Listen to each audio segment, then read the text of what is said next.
प्यारे बच्चों, आज हम कक्षा 10 की विज्ञान की वर्कशीट नंबर 46 करेंगे। आज का हमारा टॉपिक है बच्चों आधुनिक आवर्त सारणी। अव्यवस्थित से व्यवस्थित करना। वैज्ञानिकों के पूर्व मतानुसार तत्वों के गुण धर्म उनके परमाणु द्रव्यमान का आवर्त फलन होते हैं। इस अनुमान के आधार पर मेंडलीफ ने अब तक के ज्ञात 63 तत्वों को आवर्त सारणी में सृजित किया था। मेंडलीफ की आवर्त सारणी में कुछ तत्वों व समस्थानिकों की स्थिति को स्पष्ट नहीं किया गया। तदनुसार इस आवर्त सारणी को परिवर्तित किया गया।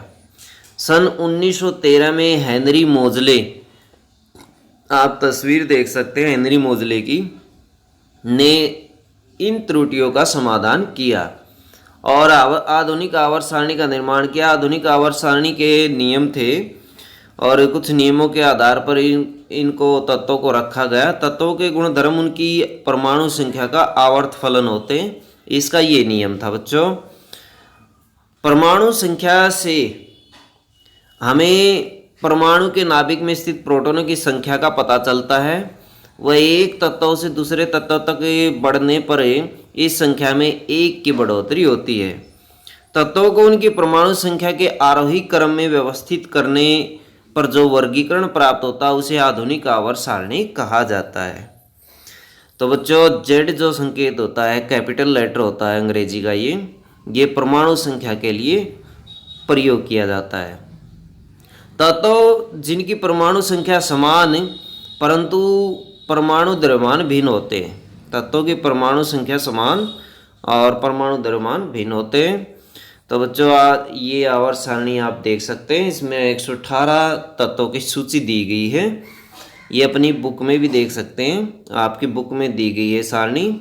पहले नंबर पर हाइड्रोजन को इसमें रखा गया है, दूसरे नंबर पर हीलियम को। इस तरह से क्रम अनुसार आप इनको नंबरिंग के अकॉर्डिंग देख सकते हैं आवर्त सारणी में।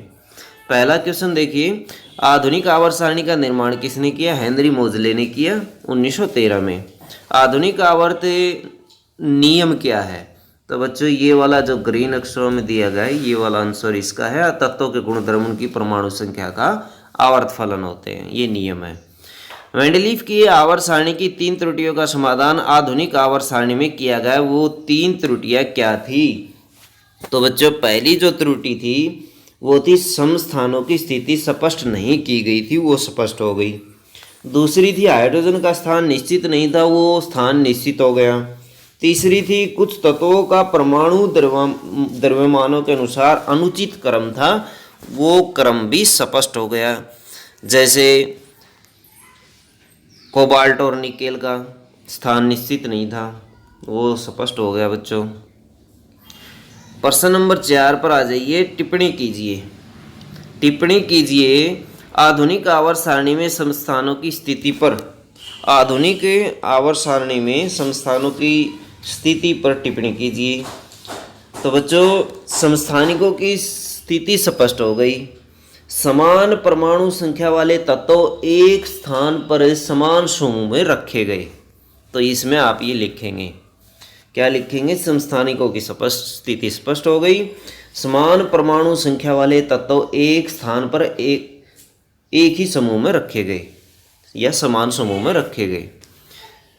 तो बच्चों इसी का सेकंड पार्ट है, यहाँ कोबाल्ट व निकेल के स्थान कैसे निर्धारित किए गए। परमाणु संख्या सदैव जो है बच्चों, इसके लिए आंसर है कोबाल्ट, जिसकी परमाणु संख्या 27 है। कोबाल्ट की परमाणु संख्या 27 होती है और जबकि वह निकेल से पहले आएगा।